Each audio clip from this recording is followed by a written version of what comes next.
So I kind of put this down as us talking about a couple of things.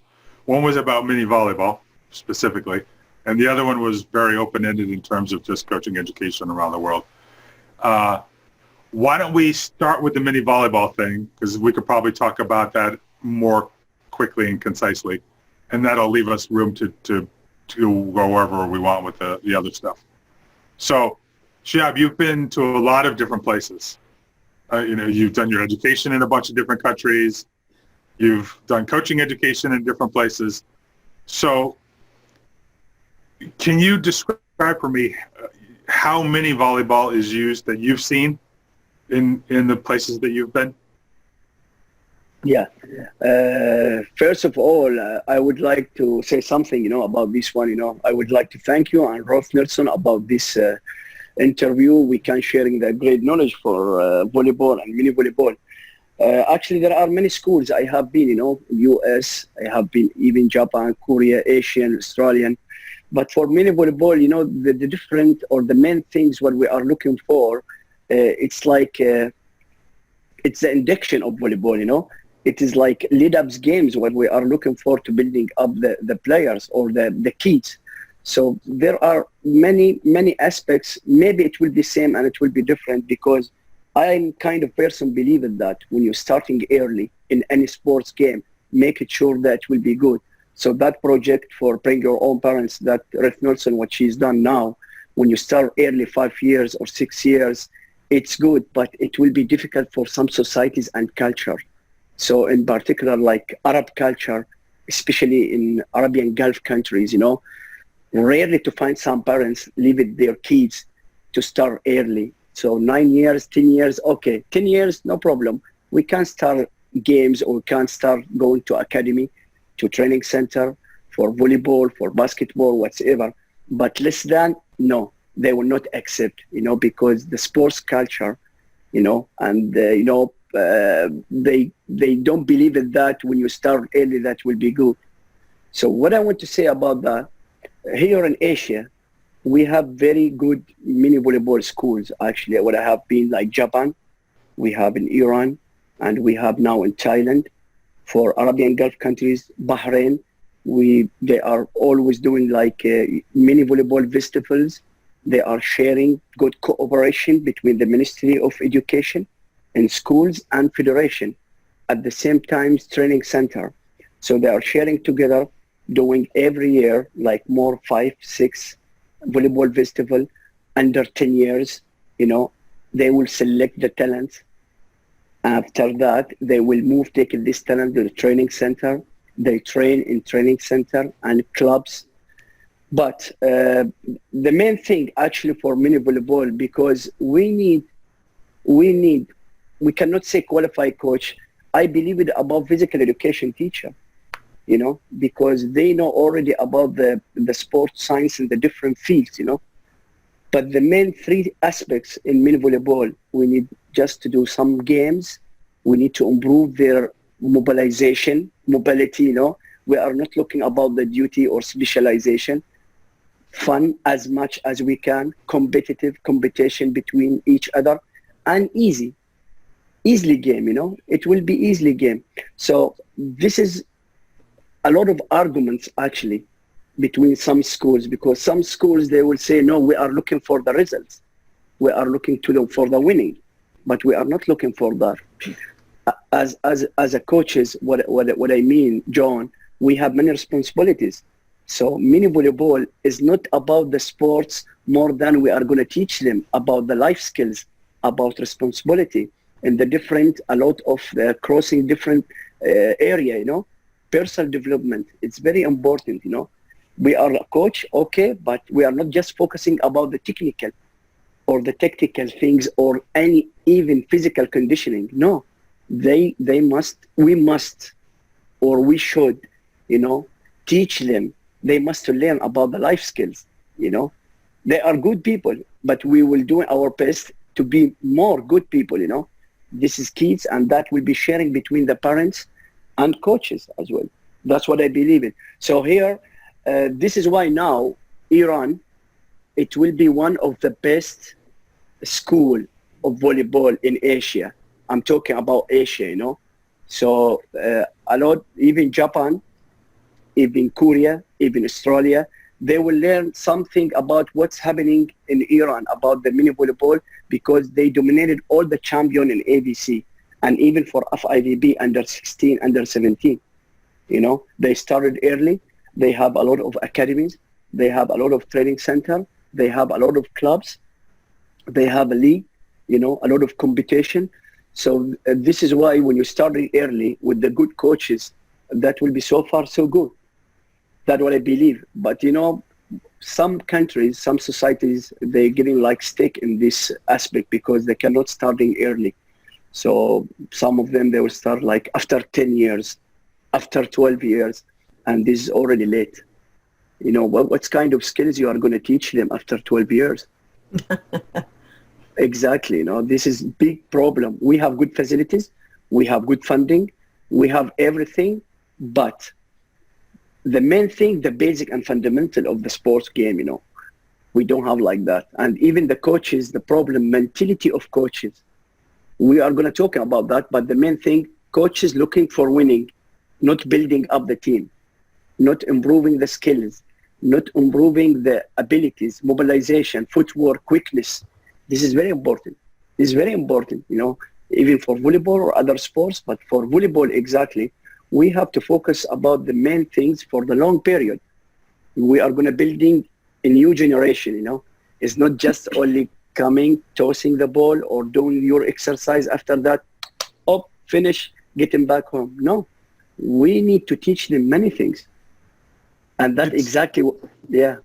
Well, I was going to say, it's interesting, you know, when you're talking about if the kids are not allowed to take part in organized sports until they're, say, 10 years old or 9 years old or something like that, then I can very easily see how you really do need to focus on some other skills besides the sport skill, because this is their first opportunity to maybe to work in a cooperative environment, to try to work together as a group towards something.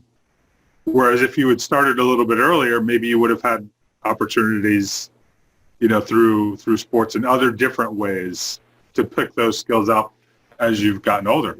So yeah, that was one thing that struck me as you were talking.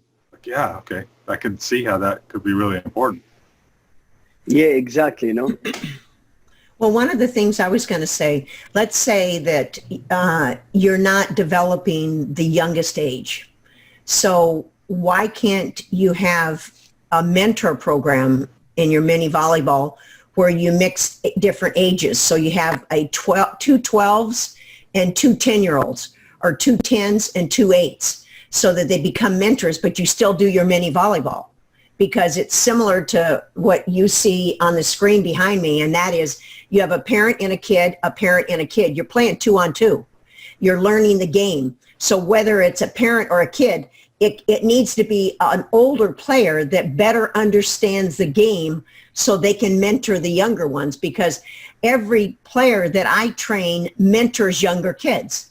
And I think they develop better skills. If they're not mentoring, they're just trying to play. But they have to remember they're there to help that younger player learn the skills and learn the game itself.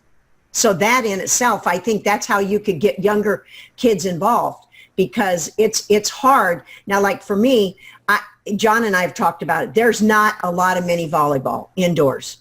And one of the things here, and I can say this, that to try to get someone who owns a facility to do a league with 4 players versus 6, it comes down to the dollar sign.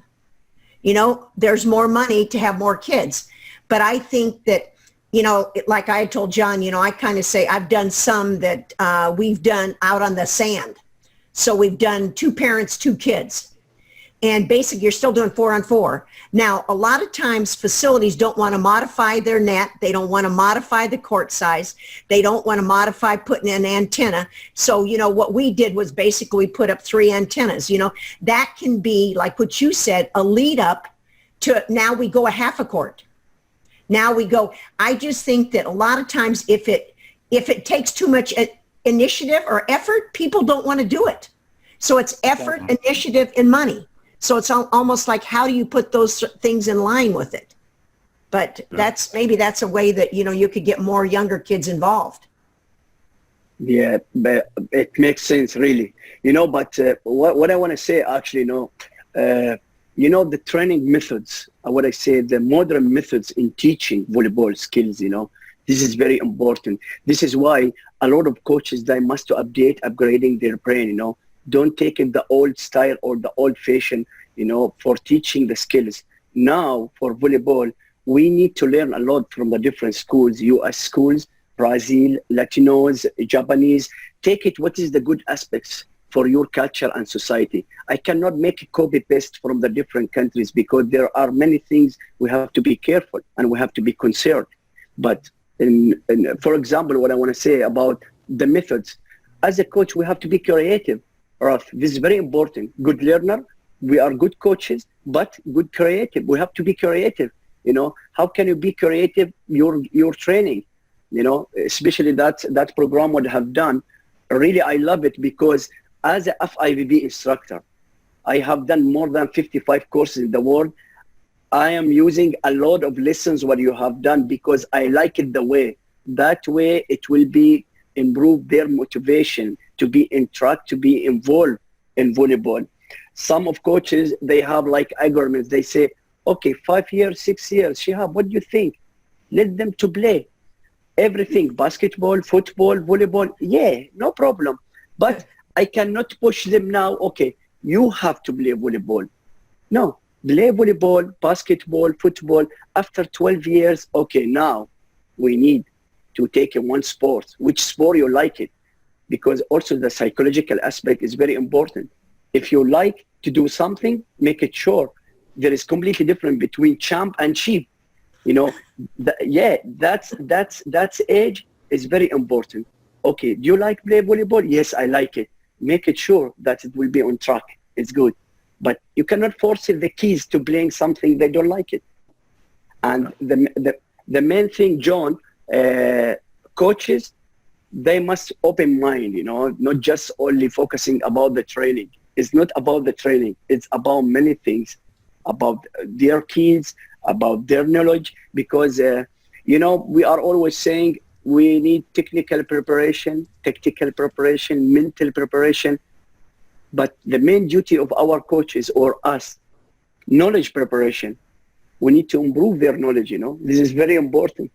Not just only come and playing sport, That's what I believe in. All right. Structurally, I've seen different versions of what mini volleyball looks like. When I was in Sweden, the version that I saw, and I think these kids were maybe 10 years old, somewhere around there, they were allowed one bounce per time the ball came over the net. Ruth, obviously, I know you use stuff where one person is catching as part of the BYOP stuff. Mm-hmm. I've heard of variations of mini volleyball that allow a catch. There's also, is it smash ball? Is that the one? Yeah. I keep forgetting if it's spike ball or smash ball. Where there's like a progression. I know the Canadians have a big progression. Where like early part of it, they can toss and then hit it. And the net's really low, so you don't even have to jump. If you're tall enough, you don't even have to jump. But the idea is to get them to really be aggressive and all that. But then you also have situations like, I think in places like Germany, they start off 2v2, and as they get older, they go 3v3 and 4v4, and then eventually on to 6v6. So I'm curious what variations you've seen in different places, and maybe how engaged that gets the kids in playing and learning and having fun, like what you talked about. Yeah, what I mean, actually, for mini volleyball, if you will start like 1 against 1, 1 with 1, 2 against 2, or 2 with 2, or 3 or 4 against 4, for each stage, John, there is some requirements even for technically or physically. So when you start early, we are not looking more than above the physically or technically. We need to improve their abilities for quickness and movement. So for example, like Japan or China or Asian school, like if you are looking like 40 years or 30 years ago, it's good schools for mini volleyball, Japan and China, but you cannot be tricky as a coach, because they are believing the coach must be tricky, more than 20 balls, 30 balls for training, even for mini volleyball, just make it the hard situation for movement, 3-4 balls, different direction to improve their like agility or different good reaction for them. It's not like that. It's not like that. Now volleyball is completely different. Volleyball, modern volleyball, even for mini volleyball, is completely different. It's not like about the strict drills or the crazy drills what you have done. You are thinking you are improving there technically. What I believe, the main thing is movement, mobilization. It's completely different when I'm going to teach you the skills when you're standing, not moving, or with the movement. Here what we are looking for. And stage by stage, you are going to link that in volleyball court. Because our game in volleyball court, some of coaches, what I want to say, John, overestimated doing some practice, some drills, but is imagination, is out of our game. It's not like that. We have been thinking carefully about our players and take it stage by stage. We cannot jump to stage 3 in mini volleyball, 3 against 3 or 4 against 4 if I'm not was building perfectly the fundamental and basic of skills. It's going to be like that, So I designed one schedule for one countries in Arabian Gulf countries, Dubai. I scheduled that for starting 8 years. And for 8 years, what I need, volleyball court. It will be 2.5 by 3.5 small court, because the small court with the decreasing number of players is good for movement. In university, for the beginner, typically like mini volleyball, but the difference is they're physically, maybe they will be ready, but technically and skills, they are not ready. So for example, I'm always pushing them to playing 2 against 2 in badminton court, because I need movement. I need mobilization, It's not just only passing the ball over the net. This is the main principle of mini volleyball. But before that, we need to improve their abilities. It's not about strength, about something. No, I need movement, quickness. Ruth is very important.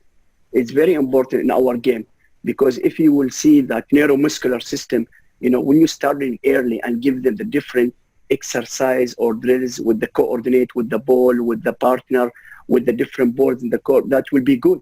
But step by step, don't be overestimated when you give them some drills that will be hardly, because easier, it will be good to understand, to like more the game and to do it more and more.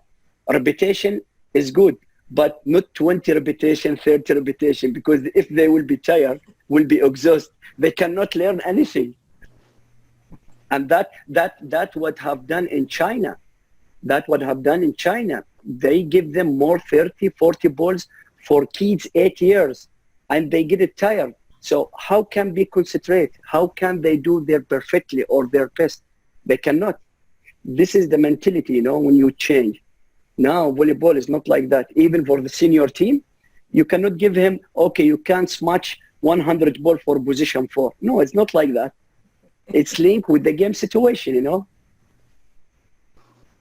Well, I was going to say too, the attention span of an athlete at 5 years old is maybe max 5 to 7 minutes. And if you make it, you can do 5 to 7 minutes, and you can do a lot of skills and little exercises within that's going to develop movement.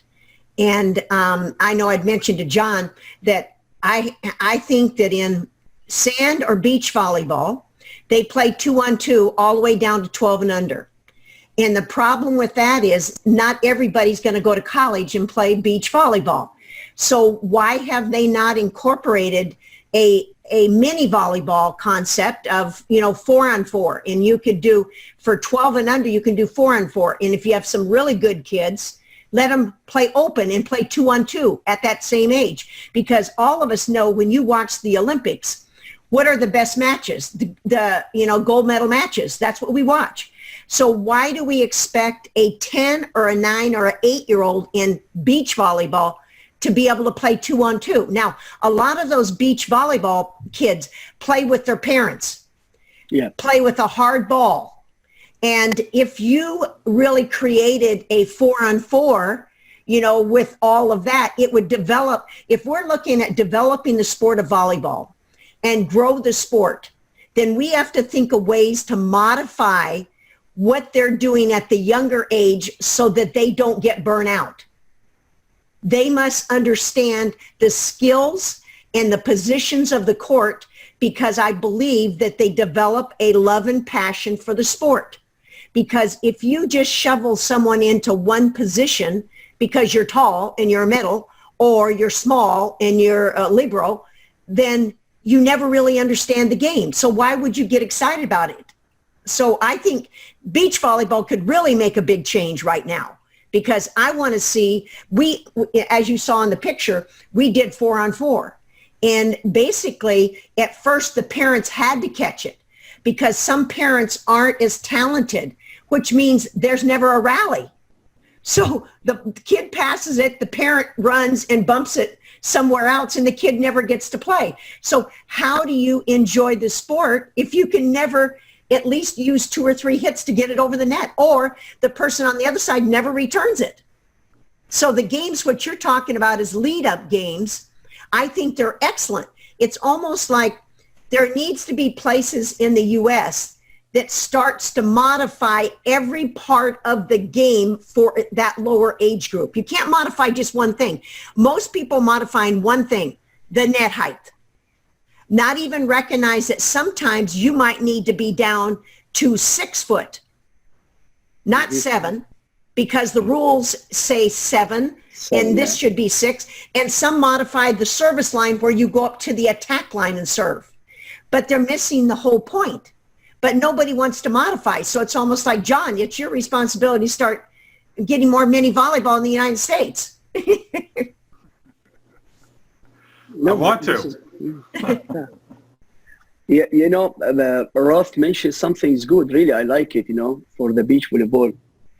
I recognized that when I pushed my son 2 years ago playing beach volleyball, you know, because I know that it's completely different about the physically and technically about between the indoor and outdoor. But really, I saw one thing, it's very important. His skills is vastly improvement, especially for receiving, quickness, movement. When he played now indoor, he's so far so good, you know. So I think the different things between the indoor and outdoor, not just what we are thinking as a coach, because we have to extend our knowledge, you know, push them in the different course, in the different environment, because the main thing is how can to improve these kids or these players. I want to say one thing, the mini volleyball is not like senior team or junior team or something. Some of schools, especially in some part of Asia, I don't want to mention the name of the countries, every day 2 hours. You are talking about 120 minutes, 5 times weekly. It's look like military or soldiers. It's really unbelievable. I cannot believe it. So when I was talking with them, you cannot do like this. I suggest to do 2 to 3 times weekly, 1 hour, so far so enough. But we need games. No games. We need to building up good generation. 8 years, what are you talking about? 8 years, 2 hours, repetition, you know, highly intensity training, 5 times a week. You are talking about 10 hours training your work. It's too much, unbelievable. So the mentality about the lead-ups games, about mini volleyball, we need, you know, to transfer the good knowledge between the East and West, especially now, volleyball, you are talking about the speed of ball. And speed of ball linking about the player abilities. So if I don't have good abilities physically or technically, you cannot catch the ball, even when you train 10 years more. So the basic and fundamental, it's very good. This is why I want to say, coach, they must be creative, not just doing duty as a duty, you know. Me, you, John, Roth Nelson, anybody, when you like your job, you will be creative and you will be perfect. So we need to love our game. We need to like our game. It's not just only doing our duty after 2 hours, okay, finish. No, because we are building great generation. And that generation, it will be backup for our country and sports. So this is why we need, when I say not just only teaching the skills, we need to teach our people to be great about the life skills, you know, right? Life skills, about management, about respectful, about many things, you know, not just only about the sport. So they are thinking about mini volleyball. Okay, mini volleyball after that, 6 against 6. Can you believe that? There is one country, I saw one coach playing 10 years, 11 years exactly, 6 against 6. I asked him, okay, what is the purpose for that? He said, no, they must be playing now 6 against 6 because next year they will have good experience. I said, who said that? Even the skills is not good, is not complete, you know? He said, no, skills is coming by 6 against 6. This is knowledge of coaches. I was going to tell you, we took our BYOP team to play across town in Fort Worth, and we played on a 6-on-6 league because I wanted to see what the skill level's like, because I wanted to know what things I needed to do differently. So you played the game, and if you hit the ball over on the second time, the other team got the point and the ball. Well, my thought is, in a game, you don't stop the play because you didn't do it right, you know, because even if you bump it over, it's not wrong. So I suggested to the people running the league, and they thought I was crazy. I said, what you should do is, if I pass it to you and you pass it over, we keep playing, but that other team gets a point. Okay, then if I pass it, set it, and attack it, you know, so you're never stopping it until the ball's dead. But you could score 5 points. If I bump it over, John gets a point, but we keep going. He bumps it back, I get a point. I pass, set, and attack it, he gets a point. Every time I don't use 3 hits, he gets a point. So that's a way to learn. It doesn't mean that you have to use all 3 contacts all the time, but it's a lead up to understand why you use 3 contacts. Because I can tell you, when I do 8-year-olds, and at the last 2 to 3 minutes, I let them play, some 2-on-2, some 4-on-4, some 6-on-6 at the end, just kind of as a culmination. And all they say is, we just want to bump it over so we can win. Yeah, they Exactly. learn really fast. They learn really fast that the easiest way to score a point at their level is to make the other team have to play the ball and make a mistake. They're not stupid. That's the thing coaches need to remember. The kids figure things out really fast if you let them. That's exactly right. Yeah, you know, John, there is one point, Ruth mentioned something is good, you know, rule of games or game rules, you know. As a coach of mini volleyball, when you teach your kids, you have to create simple rules, you know. But the main purpose is repetition, because I need repetition with the movement for the skills. So I'm not looking about the winning. I'm building up my team in the different ways. Okay, as she mentioned about the 1.2 contact, 3 contact, you can't do it because you have to make simple rules, but the main thing to improve their skills and abilities. So game rules is not strictly like FIVB or American school or Japanese school. No. You can do it whatever you are looking that will be easier and fun and competitive for your kids. And this is good. I like it. I like it. Yeah, I love the idea of being able to adapt things. And somebody that I've coached with, and Ruth knows, Tim, he's talked about trying to set up matches where you have a primary rally off of a serve, and then you have a ball, just a free ball rally after that. So you know that there's going to be, in a serve-based rally, those tend to be quite short at the low levels because they can't pass. And if you get one good server, they're going to serve a lot of points unless you put a rule in that says you have to rotate or something like that. But if you toss in a free ball, an easy ball, then you get a few more rallies to get going. Now, how you want to score that, that's, you know, you can figure that out. But at least you get the thing, to your point, you get the things that you want. You get them playing instead of standing around watching the ball hit the floor or shanking the ball or whatever, which is, let's face it, it's not a lot of fun for them. It's not a lot of fun for us to watch. And the parents don't like it on the sideline. No, exactly. I mean, hey, the parents make the decisions, right? They're they're the ones who decide if the kids come out or not. It helps us if they're at least somewhat entertained, by watching all this stuff. Well, we played in a tournament where we did 2 rules. One, every parent had to coach. Every parent had the assistant coach, head coach call lines, because they needed to know what it was like to do substitutions and how to do things strategy-wise. The second rule we had was if you passed it to the setter, you got a point. If the setter passed it to the hitter, you got 2 points. And if you pass it, and then you passed it over, you got 3 points. If you attacked it, you got three points only. So we were getting 27 to 30 points just because the scoreboard said 25. It didn't have anything to do with that. So every time we played, we calculated every week. We went over an 8-week period. We started out with just trying to get 10 points. Then we got 15. Doesn't matter whether we won or lost. And that all of a sudden, the teams we played against by the end of the 10-week period were doing what we were doing. Passing it. Maybe it was only a pass. But they were doing that, and the ones that were just hitting it over, the parents on the sideline were saying, use 3 hits, quit bumping it over. So the parents were engaged enough to recognize we need to do that because my kid will get to touch a ball instead of passing it over. Yeah. And for me, and that's a big thing, the kids touching the ball.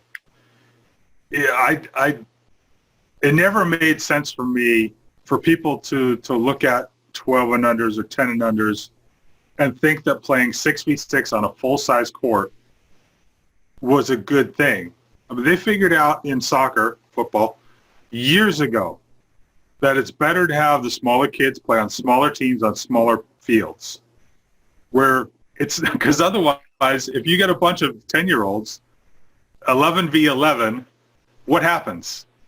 There's 20 kids around the ball, and they just follow the ball around. So it's not soccer. So I don't know why our sport, certainly in the U.S., other places in the world clearly have got this concept much better than we do. But 2v2, each kid gets a lot of contacts. 3v3, 4v4. The kids are getting a lot more touches, and they're a lot more involved.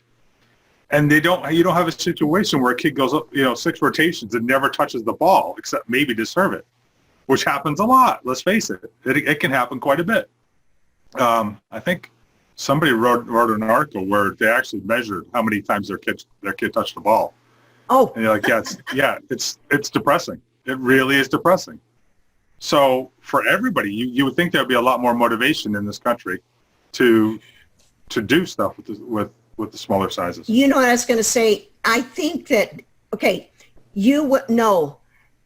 Shihab, you've been so many places. John, you've been so many places in the world.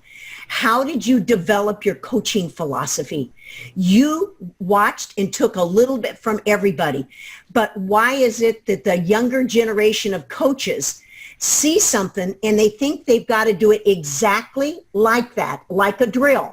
When you create a drill for a situation, my team is not getting the offside tip. I have to create a drill to practice that. And everybody needs to practice it because it might happen. So if you modified 6-on-6 here by putting in 2 older players in middle front and middle back, you have some type of kind of atmosphere of learning, because I think it's hard because if everybody's going to do a 6-on-6, you've got to modify it somehow. And people have got to they're not educators as much as we are. Education. I mean, a physical educator will approach things when they teach. They won't have everybody running all over the place. They'll have them organized, not in a structure modified, but a modification of that. And then they'll say, okay, this is the rotation. This older player goes with these two players. This older player goes with these two players. So when you rotate around, you're working with those 2 or 3 players. Then all of a sudden now you can make those younger players into the middle front, middle back, and make those mentors other positions so they learn that. But you can't jump into 6-on-6 and expect them to use 3 hits. That's impossible. Now, I always say this.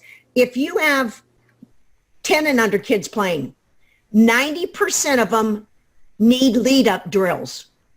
10% of them probably are strong enough, tall enough, and quick enough that they can hit it over and serve. They might not be able to pass, but now you can call anything. You know, you can do anything you want. They probably can get their hands up there because they're pretty big. And they end up playing club here in the United States. But those other 90% need all of this lead up, whether it's 4-on-4, 2-on-2, modification of 6-on-6. But you have to get enough people that believe in the education of lead up drills. Exactly. I'm totally agree with you, what you mentioned now, because as you mentioned, step by step, we need it step by step. You said about the game of rules or the rule of games, when you said about the 10 points, 15 points, 25 points, or something like that, even when you change or modify the rules, we need to take it from the easy to difficult. This is the main principle of mini volleyball. We cannot jumping to the difficult situation for our kids because we need to teach them in easier way. And this idea, I like it. It's like idealization, This is the ideal. In each zone, we have 3 players, or we have like 6 rotations. For each one rotation, there is 1 player, the old player. They are going to teach them. They are going to support them. They are going to help them, even exchange or transfer the knowledge during the game or even friendly game. This is good. This is good. This is good idea. I like it. But what is the main problem actually for the new generation of some coaches, not all of coaches? The problem is they are looking for winning. They are looking for success in short way. They don't want to be tired. They need everything. It will be fastly. And they need to building their name in this way. No, it's not like that. This is why most of young players, they're going down, Most of kids, they cannot, not interested in volleyball because the coaches, they cannot let them to involve in the game. This is the main problem. As we mentioned before, coaches, we are like psychologists, even for mini volleyball or kids, it's very difficult. It's not easy when you deal with kids. It's very difficult. I'm always saying that, somebody said to me, okay, Shihab, can you be coach for the training center or something? I said, no, I don't have patience for that, but I can find good coaches for that. He said, but you are a good coach. I said, yeah, but for this stage, it's very important when you select, qualify good coaches and creative. The main thing, how can you deal with the kids? This is why when the parents and coaches working together on their kids, make it sure the outcome will be perfect. It's not about coaches only, also about the parents, about home, about the discipline, about the education. They are sharing together to building up their mentality and their personality of their kids. Yeah, it's interesting that in soccer, I forget which club this I heard this about, but it's one of the bigger European clubs. They are adamant about their structure. The coaches do not move between age levels. The 8 and under coach coaches 8 and unders and only 8 and unders. There's another coach for 10 and unders, another coach for 12 and unders, because they're all specialists at coaching the players in that age group. Rather than what we see a lot of times is coaches kind of bounced around from age group to age group in different organizations. Sometimes it's to stay with a group of players for a couple of seasons. Sometimes it's just because there's a gap somewhere that they need to fill. Or this is supposedly your best coach, and 1 year they think your best team is going to be 16s, and another year it's going to be the 18s. See that happen sometimes. But this soccer club's philosophy is no. These coaches know specifically how to work with these players and are best suited to work with these players. So they're going to work with them for this year or 2 year cycle. Then they're going to graduate on to another coach who's best prepared to work with them at the next level in their progression. It was really fascinating to hear about that, because I don't think a lot of people necessarily think that way when they think about who should be coaching what teams. And to an extent, and we've talked about this before, and it relates to what you were saying about the winning and all that, coaches' egos get caught up in what level they're coaching. They think that coaching a group of 12 and unders is not as good or not as important as coaching, for example, a group of 18 and unders, which in the development of the kids is probably completely backwards. But you know what? I also believe that every club coach that coaches 18 and under should go coach 12s and 10s, because they're going to find out what they say doesn't make any sense. Because one day, two of the players I had at age 8 said, Coach Ruth, sometimes you say stuff that doesn't make any sense. And I go, okay, tell me what it is. And I said it, and you know what? No wonder they didn't understand. So I think it helps every coach to be able to be very specific with what you say, because you always assume the players know what you're saying. So I would always suggest, because I think coaching, like for me, 5, 6, 7, 8, 9, I love that age, but I also like when I've had them at 5 and I've had them for 5 years, because now they teach the other players in that session what the things are. So they're giving back, because they basically, you've trained them, you know, no different than, hey, look at now, assistant coaches in college in the US, they're former players, because they understand the coach's system. So you have to have a system. But I can tell you this, if you're not energetic and you're not excitable and you're not, like I say, an Energizer bunny, you cannot coach 5, 6, and 7-year-olds, because you will be completely like, how do you control them? Because I know I did online training with 12 families, 3 5-year-olds, 3 7s, 3 8s. Oh my goodness, you have to watch 12 screens. You got to say something good to every single kid before they rotate. You got to tell the parent, this isn't, you don't need to answer the question, it's the kid's question. So to me, getting at that level, the education is so important for everybody. Now, I'm not telling you to stay there at that age, but everybody should be at least part of that to learn. I would, along with coaching the younger kids in terms of developing your communication skills, simplifying your communication, I would say coach people whose first language is not yours. Oh, Because this was my experience going to England and coaching mostly players who were not native English speakers, and having to try to simplify what I was saying and make very sure that what I was saying was the same thing that they were hearing and understanding. Because as we know, sometimes what you say is not what they hear, and that can be a big problem. Yeah, you know, what I want to say, actually, you know, Ruth mentioned something about, you know, coaches for kids, they must be more practical, more than talking, you know, not just only stopping and talking, because kids like running, like fasting, like competitor between each other. So the main thing is how can you consume this 1 hour in your training, you know? Some of coaches, they are talking too much and you're taking just 10 minutes, 15 minutes. Kids don't like that. Kids active, hyperactive, you know?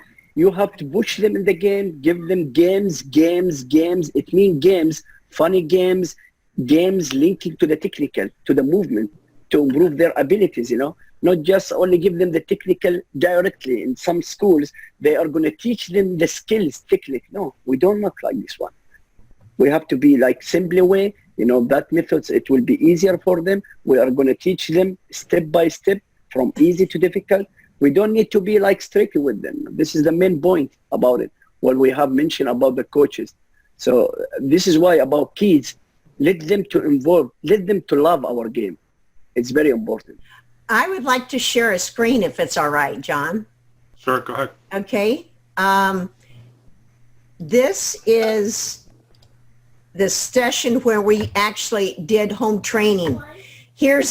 You've got all these screens, and then you're having to watch every single kid and the parent, and whether they knock the camera off or whether they're outside in the wind, but it gives you an idea of what it was to train BYOP outdoors. And then the idea was at the end, they basically went over, the whole skills program.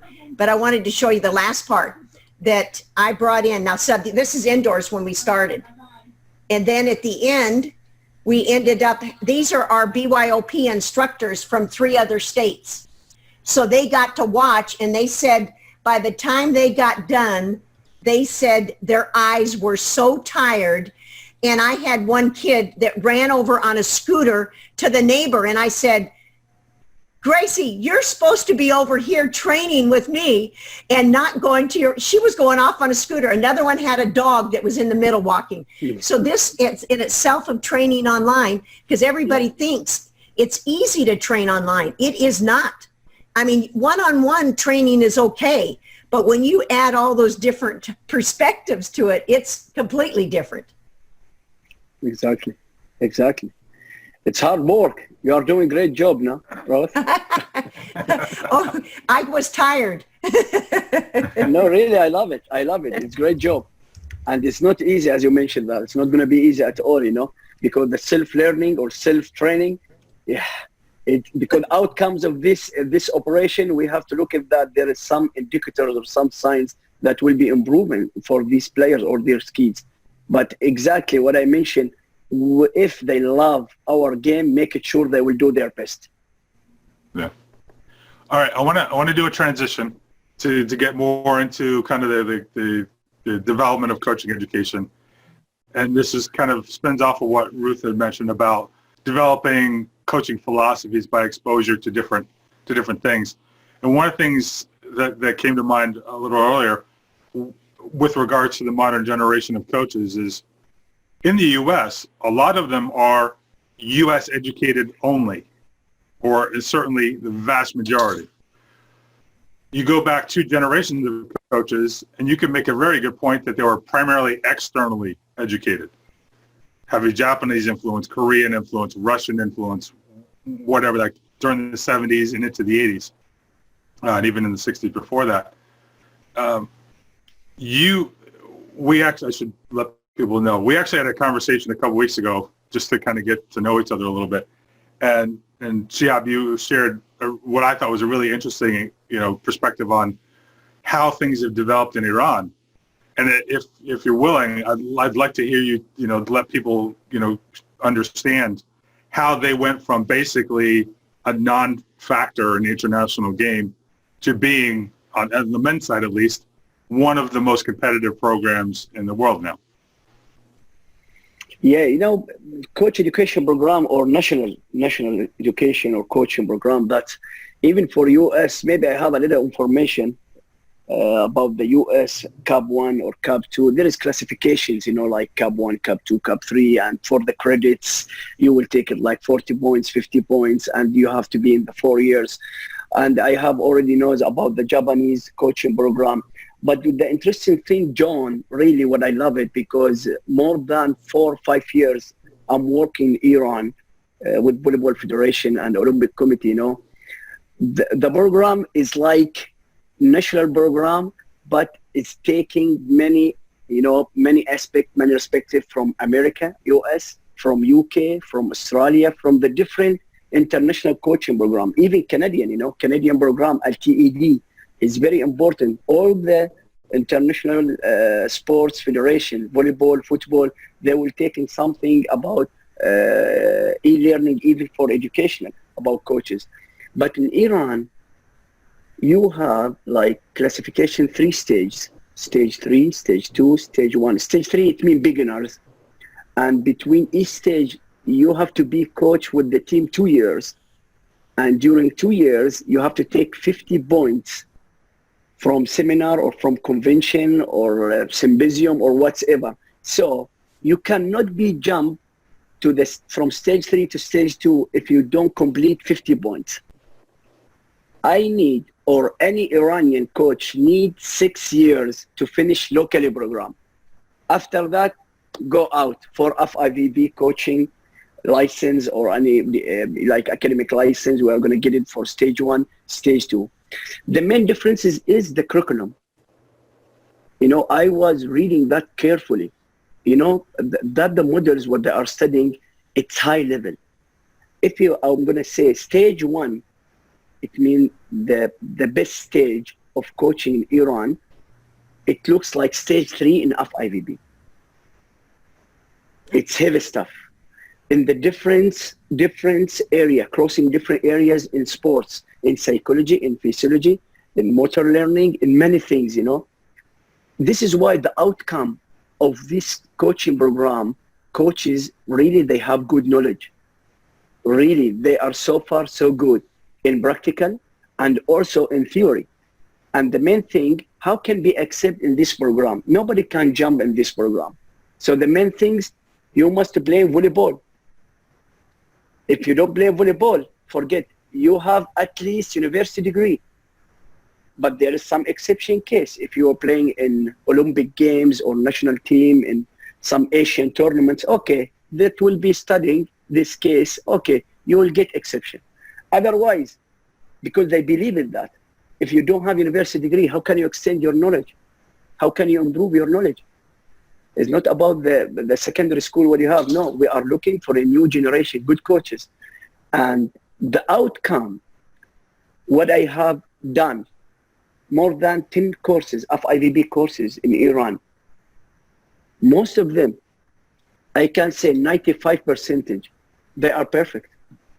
Good knowledge, skills, skillful. You cannot say about the coaching skill. They are so far so good, you know, and updating. The good thing is any book, it will be authored in sports from US, from Canada, from UK. It will be translated after 1 month by Persian. So in this way, you know, all the coaches, it will be easier to improve their knowledge, to upgrading their brain. And really, I like it. And not, I'm loving that just because Shihab is living over there. No, look at the results. Look at the volleyball level. In Iran, 20 years ago, ranking 25 in FIVB ranking. Now Iran, 8. So in 20 years, it's not easy to jump from 25 to 8. One of the top 10. So what I want to say actually about this point, the main thing, building the fundamental and basic of coaching program. Your program, even in US, even in UK, US program, I love it. You know, there is something behind this one or beside this one, they can working together, like convention, AVCA convention. Okay, but also depends about the topics when you're going to present. Now, US I think more than 50,000 coaches you have, Raf? Am I right or not? More than 50,000 coaches? Volleyball coaches, how many in US? Properly, yeah?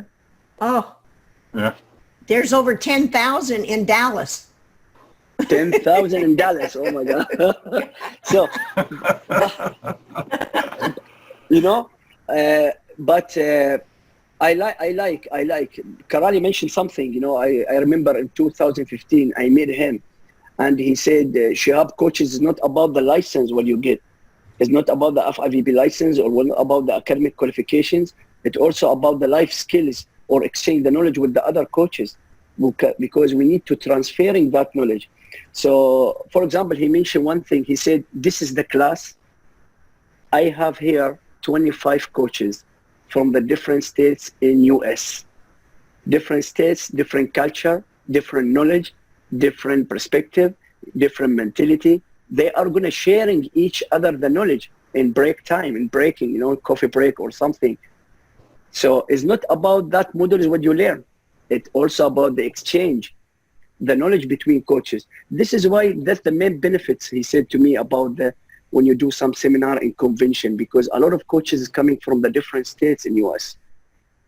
So when you're sharing their knowledge between each other, okay, sharing good knowledge, at the same time, they are learning a lot from that, convention or that seminar what we have done.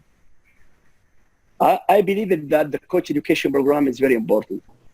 Education is very important, and license, international license, FIVB license, or any international courses you have get that, it's good because you are going to transferring that from the theory in the practical at squad, you know. So if you don't have good knowledge, how can you improve your team players? Okay, now I have a question for you. You said you moved to 8th. Is that in men's volleyball or women's volleyball? I say, no, listen, both of them, both of them. Some coaches, they said there is completely different training between the women and the man of volleyball. No, I'm not believing that.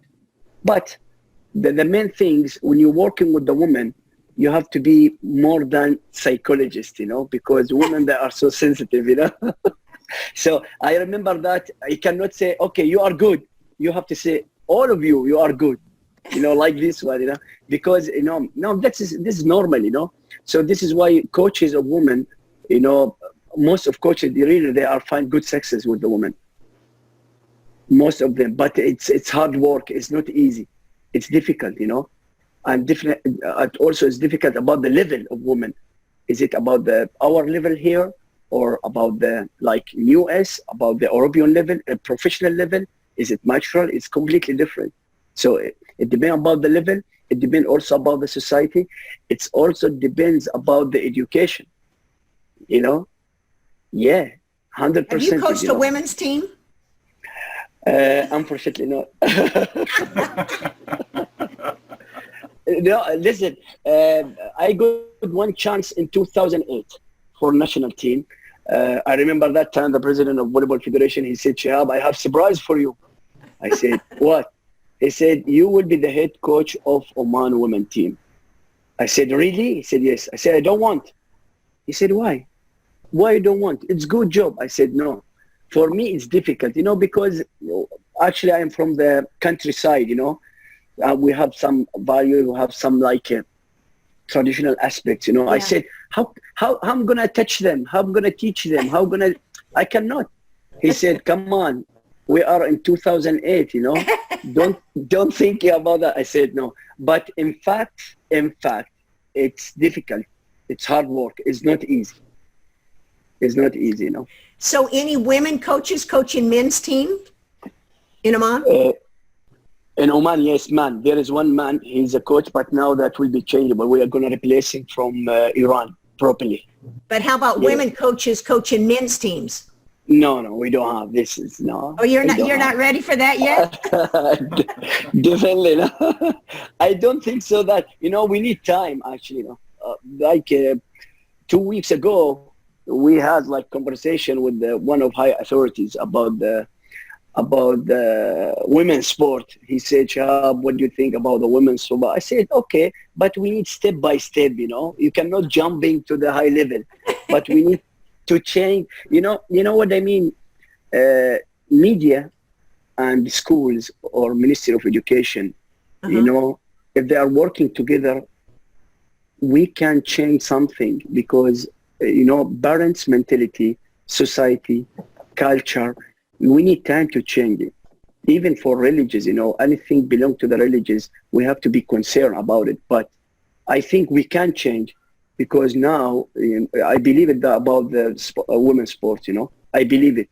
But if he will ask me, can you push your keys? I said, no, I need time. Yeah, now there is good thing really I have watched in Thailand. 10 years, John, Thailand and volleyball really did great job for women and even for men. 10 years ago, there is not good volleyball level at all in Thailand. They are working hardly, invited a lot of foreigner coaches from Europe and also from Japan, from Korea. They are working a lot with the academy, so they are sharing together the same objective or same goal, This is why last 3 years, Thailand beat China, beat Japan women team. Really, they are so far so good. And I will tell you one thing, and this is really, you cannot believe it. Last summer, I was over there. I watched training of national team, women national team of Thailand. Do you know that they did their practice with the man? Really? And I asked the head coach, what are you doing? He said, no, listen, 3 players, first row, middle blocker, and outside attacker, and also diagonal man. And here the real position of national team, 6 women. I said, they are very strong, but really, if you watch that training, you cannot believe 3 hours, but really, they are very strong. Women, they are very strong. The man, he's smashing the ball over the block. They can't catch it. They can't dig the ball. And 3 hours every day like this one, like this. He said to me, why are not doing that, Shihab, in Arabian area? I said, we cannot, because not allowed for man to jumping here. He said, no, this is where, really, he said, this is where Shihab is very good to improve their levels. And it's Men's clear, net, men's net or women's net? No, women's net. Okay. Women's net. But, always spiking or smashing the ball over the blocker, So, when we toured with the USA team, when I was Ari's assistant and I played for him before, we played against men's teams all the time. Exhibitions. Really? Oh, yeah, because that was the only way that you learned to hit around the block and run the offense fast. And that's the only way you learned to dig. Now, they did have to hit it from the attack line. They did not attack from the net, tight to the net. Oh, yeah, we played men's teams. So they catch this idea from US, yeah? You can blame Ari for that. John, really, coaches, or coaching is not easy job. Really, I'm always saying that, and some people, they get it under, misunderstanding about this point. I said, coaching, you need to working hardly to improve yourself in knowledge and skills in many aspects, It's not just coming in your training or you are a coach of national team. No, all our legends like Karali or our big names, Rezendi, and Big Bill, the big names in volleyball. These guys worked hardly before, That time when they worked, we are even not born yet, But now generation is different. So now everything is providable. We have good technology. Now you don't have excuses or reason to say, no, I cannot learning by e-learning or online. You can't do whatever by online if you want to improve yourself. So this is why this is a really great message to the coaches. You must working hardly on yourself. Don't waiting somebody to push you or help you. I remember Ruth, sometimes she said to me, Shihab, you have to read this book. You have to look this one. You have. Oh, yes, yeah. This The Coaching Wizard book, I told you. Exactly. He said it's already translated into Persian. It was, yeah. No. In Iran, really, it's these people over there, even coaches, they pay a lot of money to building themselves, and the income is not too much, so they spend a lot of 200, 300 bucks every month just for materials, for books, for DVD, for something that improve their self in squad or volleyball court. So this is what we have to teach our coaches, especially the new generation. Some of them, they said, okay, I get CAP 1 and CAP 2 and CAP 3. I am the best. It's not about that. It's not about that. If you will ask how many courses I have done more than 30 courses in the world, but it's not about the courses or license what you get. It's about the knowledge and efforts what you have done with your team, with your society. Because coaches, they must, influence in society, in people, not just all about your team. Yeah. Ruth, who's that behind you? Oh, that's our guy. He's at one of his FIVB. Tell us who those other special people are with you. This is Sri Lanka. That's that story what I mentioned to you about this big farm. They have academy and farm. Volleyball academy and farm. I got surprised actually in 2012 when I have been there. More than 25 talents, 25 girls and 25 boys. Everyday training. And if you will find that gym or that hall without any AC condition, just 2 lights, and it's like open area, everyday training, every day. I said to them, what is this? They said, this academy. This is academy? Yes, this is academy. But really, they don't have good equipment. They don't have good facilities. But now Sri Lanka in Asian number 6 or number 7. So I was talking with the one president of Volleyball Federation. I said to him, look at Sri Lanka in 7 years, now number 6 in Asia. Why we are so late? We have everything. We have funding, we have sport facilities, we have everything. It's about planning, you know. It's about future plan. Because some of people, they say, or coaches, they said, oh, strategy, future plan. No, I need action plan, Roth. I need action plan. I don't need to be overestimated just talking like talking. No, action plan. Okay, this is what I have. This is the budget what I have. And this is the facilities what I have. Okay, go ahead, do it. And really, I like it. They have, you know, they have committee for former players in national team. This committee, they select the talents by skills. You know, meeting more than 100 boys and girls. Okay, skills about libero, skills about the sitter, you know, about transition, about the many aspects, you know. Really, I said, why we are not doing like that? What is the difference? It's easy. Former players, they got a lot of champions. They participate in the different international tournaments. They were working with federation to do like this one. But now Sri Lanka is very strong. Now Sri Lanka can beat India, can beat Pakistan. India was very strong before. Okay, I got another question. Why are you so passionate about volleyball for so long of time? And 2 is, how much time do you spend on social media? Yes, too much. No, I will tell you about my story. Actually, you know, I learned volleyball too late when I was 17, 18, you know, that this age it's already late, you know. And really, I love it. You know, after a while, I was figure out that volleyball give it to me everything. Give it to me money, give it to me good work, give it to me good name, good brand in society, be international instructor, head coach of national team, coaches for many clubs. But, you know, Roth, this is not coming like that, because when the people were sleeping, I was working hardly, you know. And that time, everybody was underestimating my efforts. They said, why you are going to France? Why you are spending money to go to US? What is this convention? Why you are traveling a lot? And that, I believe in that, you know, because in that time, I need to learn a lot. I need to learn a lot. It's not about the title, about FIVB instructor, no. I was the secretary of coaches committee in Asian Volleyball Confederation. I was the youngest FIVB instructor in the world, 27 years in 2008.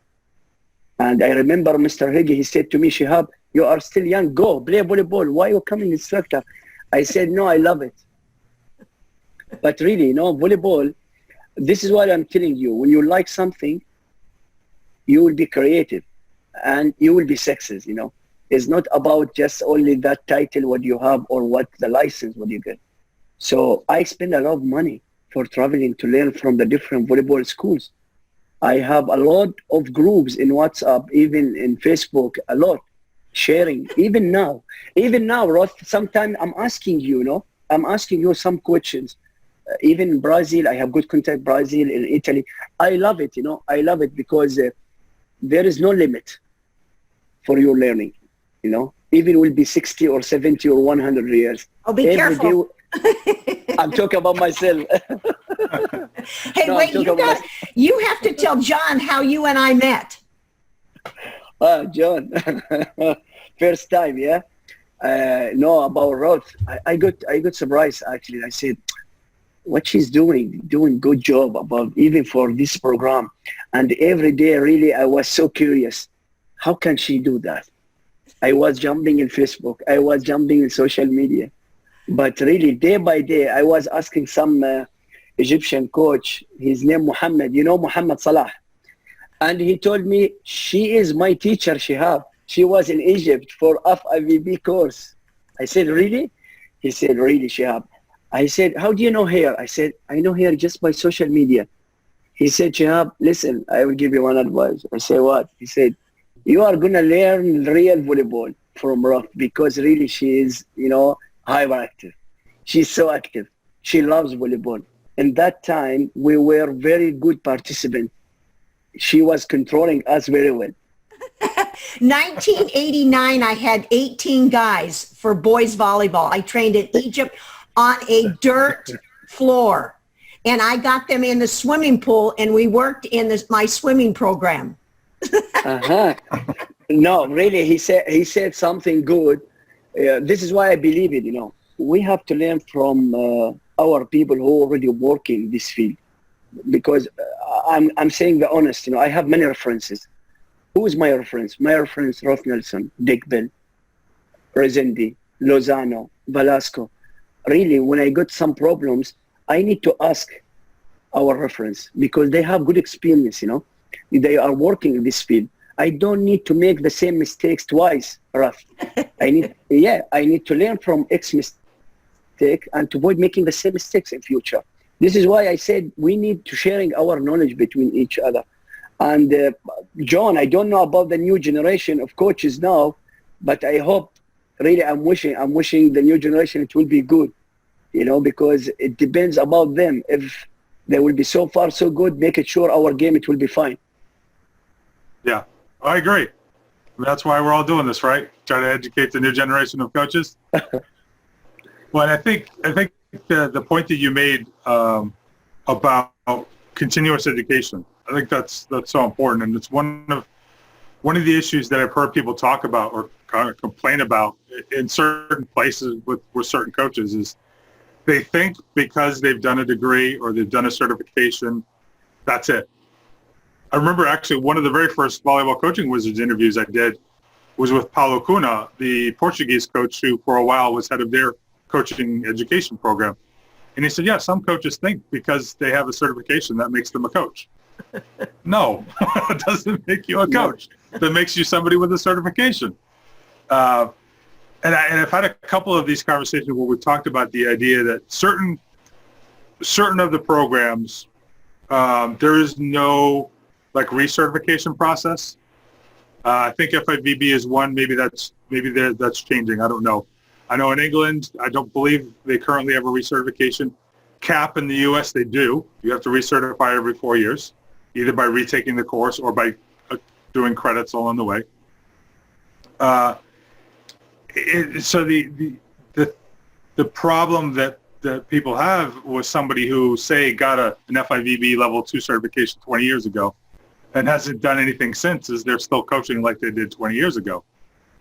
And that's obviously not right. There's so much has happened in those years, so much new research and so many new things that we've discovered, and just changes in the psychology of cultures and the athletes and all these things that we have to keep up on all the time. And, I think Todd Maddox talked at one point during his Volleyball Coaching Wizards interview about knowing some coaches that, his philosophy was, I'm trying to coach better every single day of my season. He says, I know coaches who basically they coach the same season over and over and over again. So they coach the same season 30 times instead of 30 different seasons, learning something along the way. So it definitely is a mentality that has to be built in. And there was a time I was involved in a hiring process where we're looking at candidates, and I was involved in asking them some of the questions in their interviews. And the only question that I needed to ask them in my particular role was, what do you do to keep your coaching education going? And some of them would say, oh, I go to the AVCA convention or I do clinics or whatever. There was one guy who said, oh, I don't have time for any of that. I'm like, no, we're not hiring you. Really? Bye. No. If you can't make time to make yourself better as a coach, I don't want you in my program. No, really, John, you ask a great question. Do you know that? Look carefully about the 20 top 20 on the world of IVB ranking. The 20, from 1 to 20. All of these, they have own coaching program. If you are talking about Russia, about US, about Serbia, about Italy, about Argentina, about Brazil, about Egypt, about Tunisia. So that it's not about the FIVB coaching program. No, you have to working hard about your own program. You know, you don't think that that license, when you get, that means you have good knowledge. License is the license, man. License is mean the credit, that certificate, you know, it's done. But you asking one question really. Now, Shihab or Coach Roth or anybody, he good at all the courses in the world, all the high diploma, all the FIVB, AVCA, CAB 1, CAB 2, CAB 3. How can I improve my knowledge? This is a great question. And really, I remember in Iran, they asked me this question. How can you improve your knowledge, Shihab? I said one thing.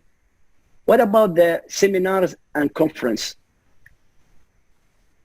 There is one conference about sports injury. There is one conference about the training. There is one conference about psychology. Why you are not to be there? You have to be there. You have to learn what is the updating. It's not about just only technical or tactical thing. I remember there is one coach, he said to me, Shihab, you killed your career as a coach. I said, why? He said, now you are so focused about seminar, about conference. You are academic, man. I said to him, don't forget, 16 years as a coach, I started early, but I need to improve my knowledge. So all coaches, they must go to seminars. They must go to workshop, to convention. Why we are crossing more than 10,000 miles to go to the US or UK or Brazil? For what? Just for shopping? No, we need to learn. We need to learn, you know. So I was really so curious about the convention. What is mean convention? What kind of classes? What kind of coaches?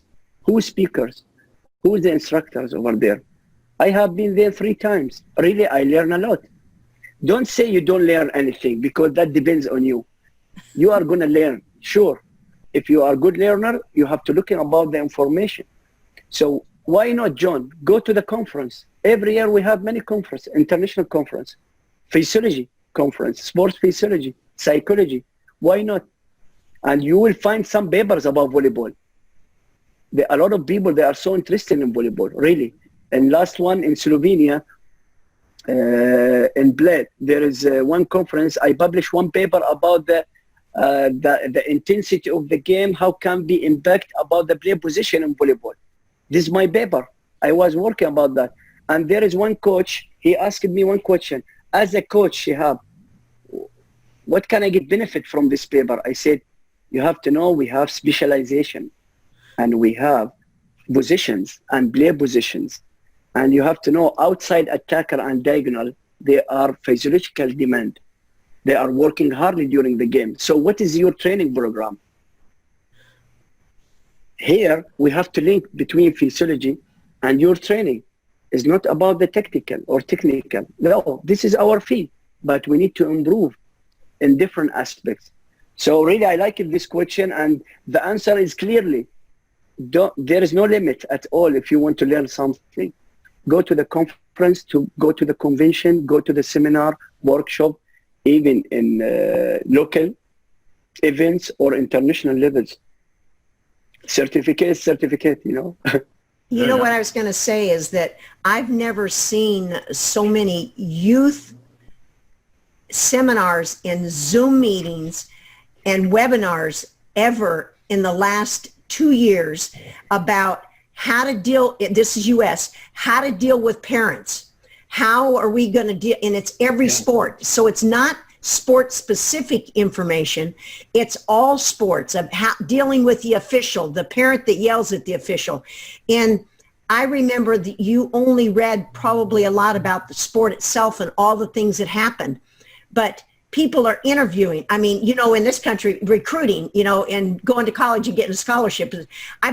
I remember 30 years ago, there wasn't one recruiting service. Now there's probably at least 20 to 25, and you pay at least $3,000 to get to college on a scholarship. So social media has allowed that education. So it's like, there's no excuse when someone says, like John, what they said, I don't have time, because now there's so much online that's free. It's a lot of it's not. Now, when you get on there and you listen for an hour, at the end, they try to sell you something.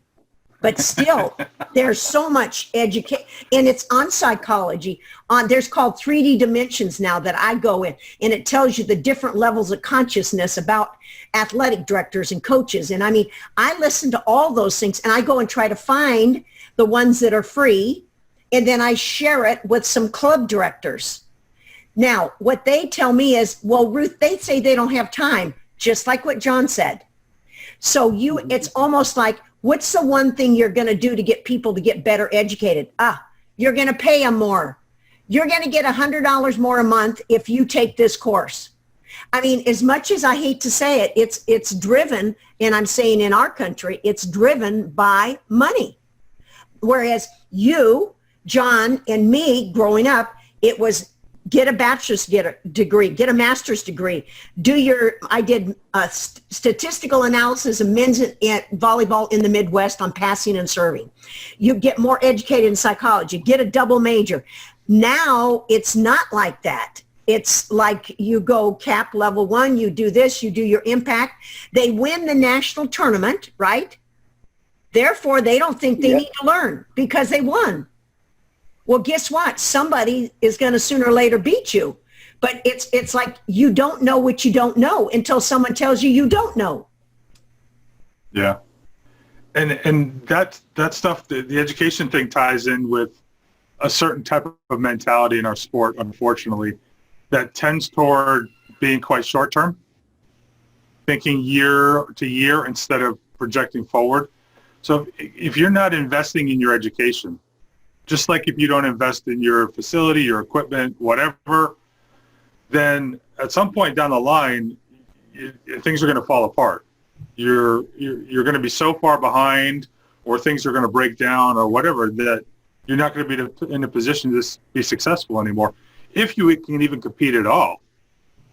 And we've actually had a question come in wondering, besides CAP, what coaching training do we recommend in the U.S.? They're not doing it right now, but the high performance coaches clinic that USA Volleyball used to run out of Colorado Springs was a really good event. It's a much smaller event than the AVCA convention, which is also a good thing. The AVCA convention is very much kind of structured on the academic idea, where you've got a lot of different topics and a lot of different presenters, and you can kind of pick and choose. Whereas the HP thing was one thread. Everybody basically did all the same things, but there was a heavier focus on interaction. Everybody did their meals together in the cafeteria. Some of the sessions did breakout groups and things like that. So it was really good in that way. I mean, to Ruth's point about just looking for stuff that's available for free, Art of Coaching and Gold Medal Squared both put out tons of content that's for free. Yeah, of course they're going to try to sell you stuff too, but hey, John, you don't have to buy it. I was going to mention to you just now, which was last week, USA Volleyball has rolled out a virtual academy. And they you pay, it's $120, and a player can take it. And I'm sure they're trying to replace the high performance experience, and coaches can take it. And there's 2 weeks of training every single day, which is new. They've never done that before. So I do think that, I mean, to me, learning, I can't say that for me, I had the opportunity to learn from, I consider the best coaches in the world, from Jim Coleman to Ari Solinger to Mary Jo to, Yoneda, Matsudara, all the coaches in the world. However, it's always been this: who and how good do you want to be? What I consider, I played tennis. So who did I want to be as good as? Billie Jean King. Mm-hmm. All right. So some people, they don't want to do that. They just want to be in their own little area. But I think you realize the more you learn, the more you want to learn. Because the more you learn, you don't know. And when somebody says something, it's like, I remember Rita Crockett, who played for me, who had a 42-inch jump. She sent me an email one time when she was coaching at University of Iowa. She says, Ruth, what is rover defense? And I said, red. She goes, why don't they just call it red? And I said, everybody wants to change the name to make it sound like it's different. But it isn't the different. And I mean, and she says, do you have to run it like that? And I said, no, it basically just means somebody's going on the attack line to get the tips. You can call it anything you want.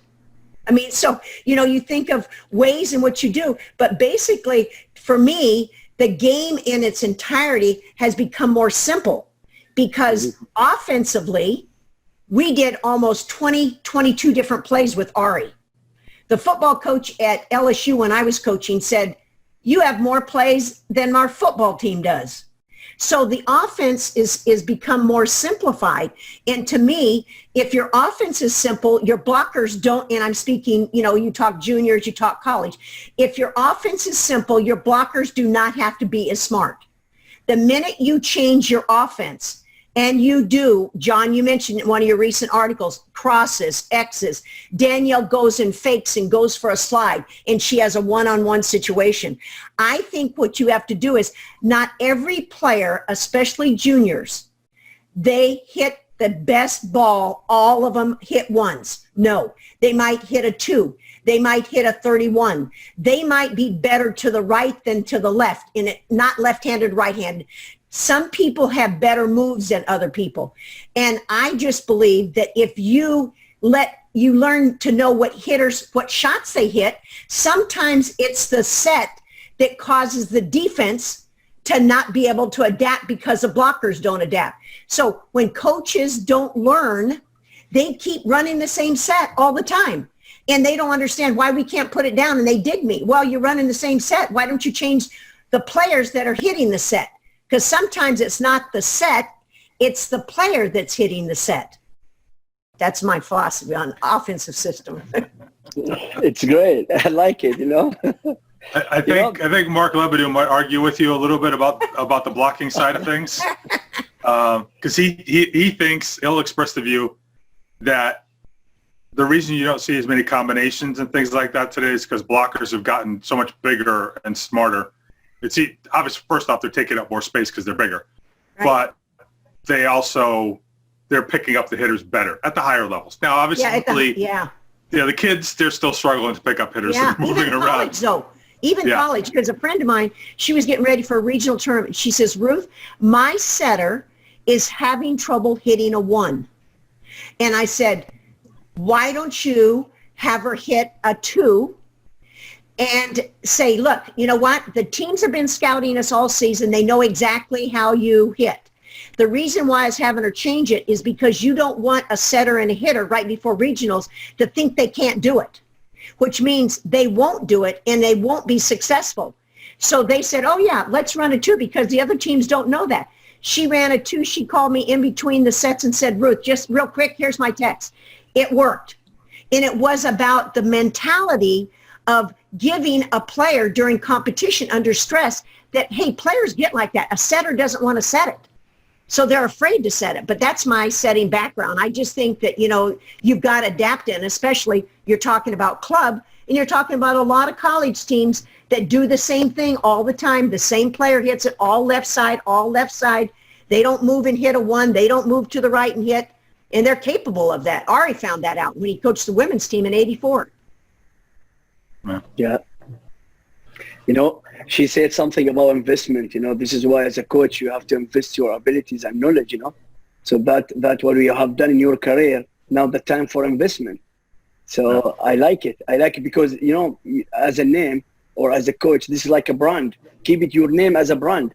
So this is why when the coaching moving with the different season, with the different clubs, when you make success in this area and this area, this is good. If they are coaching, they are thinking like this one. But if they are thinking we are coach, it's just all about the title, they never ever, step up more. And I will say one thing. Do you know now 2 years, I was thinking about something I have done in Iran because we need to think carefully about our game. What is the difference between old volleyball and modern volleyball? It's about speed. And sometimes I'm thinking about the complex 1, complex 2, about the offensive skill, defensive skills. So like last year, I have done some examination about the speed of ball and the time from receiver and sitter, and from sitting and outside attacker, and transition from 2 to 4, 4 to 2. And there is one One coach in Iran, he asked me, Shihab, why you are taking the time and checking the speed of the ball? I said, this is very important. You know, I need to know what is the difference, because we need to study the individual differences between the players. You said something is good. As a coach, it's not just always a routine, the same exercise, same drills every day you have to done. You have to study your team and team players very well, John. It's very important. So this is why when you're studying very well, you have to be creative and to change your drills, not just only copy paste from the social media or YouTube. That's what most of coaches, they have done this way, no? Yeah. Yeah, the drill collection phase of your coaching career, when you're so excited to learn a new drill.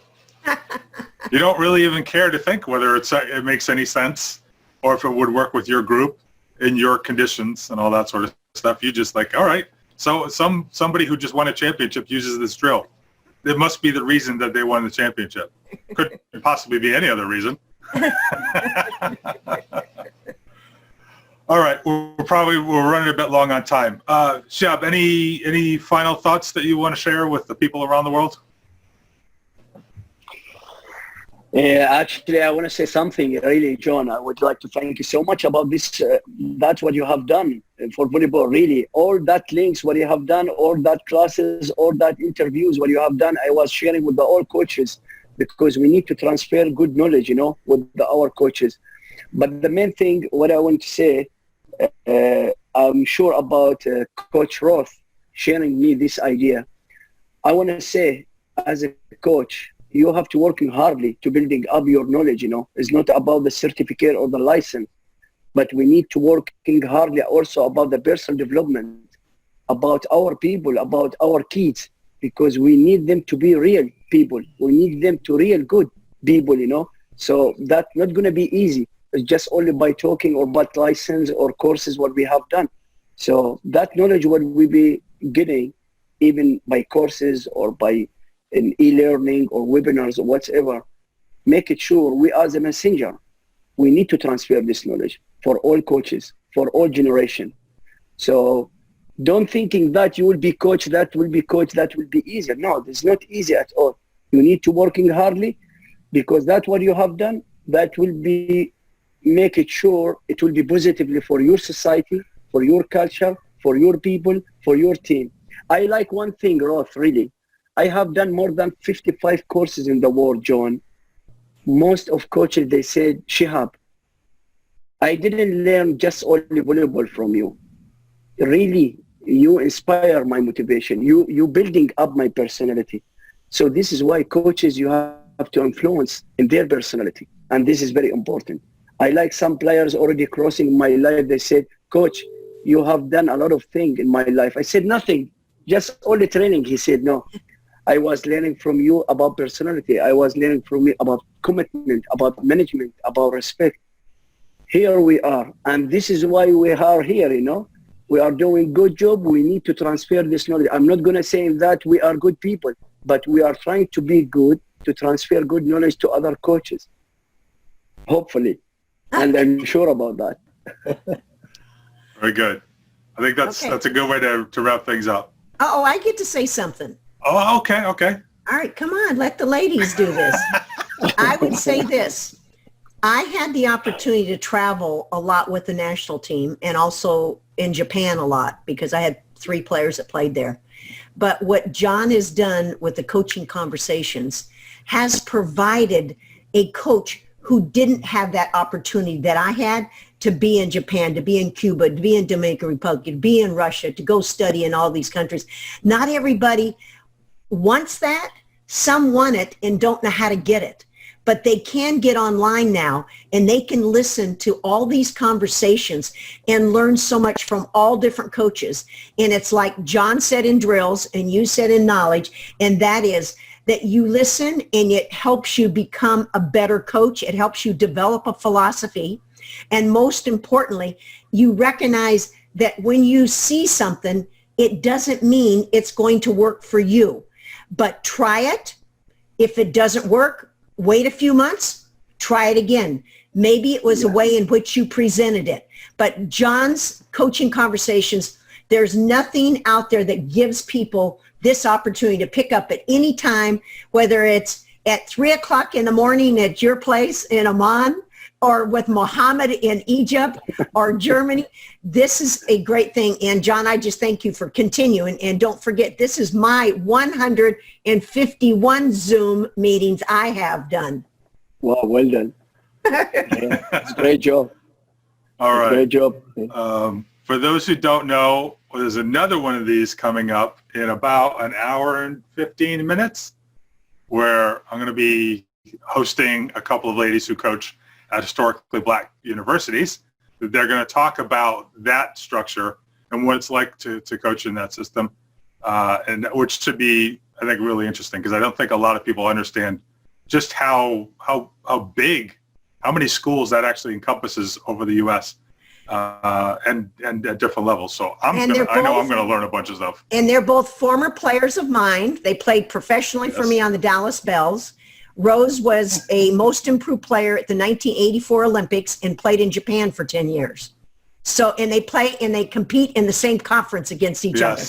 Yes. Amazing. Yeah.